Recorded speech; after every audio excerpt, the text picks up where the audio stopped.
Hello लोगोफोर, दिनैनि मोनसे गोदान भिडिअनि गेजेरजों बयखौबो बरायहरबाय।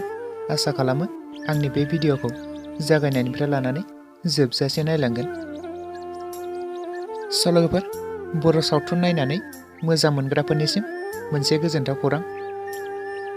लोगोफोर, गोदानै फैनो गोनां 2023 मायथाइनि आबुं मोनसे बर' सावथुन।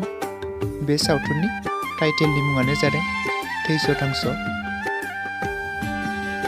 लोगोफोर, बे सावथुनाव गुबैयै मेन आर्टिस्ट महरै फावखौ खालामगोन प्रबिन गयारी, अलंबार गयारी आरो नेरसोन बसुमतारी, पुजा बर' आरो गोबां फाव खालामगिरिफ्रा फावखौ खालामगोन।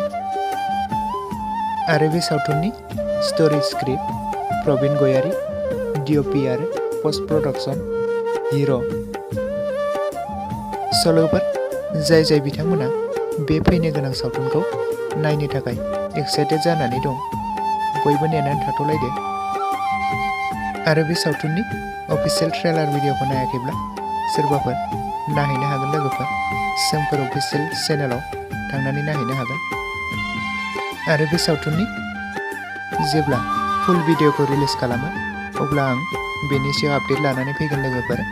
बेनिखायनो आंनि चेनेलखौ साबस्क्राइब खालामनानै लाखा लोगोफोर आरो खाथियाव थानाय नटिफिकेसनखौ अलाव प्रेस खालामना लाबानो जाबाय, जाहाथे आं गोदान भिडिअ होयोब्ला नोंथांमोनसिम नटिफिकेसना सहैयो।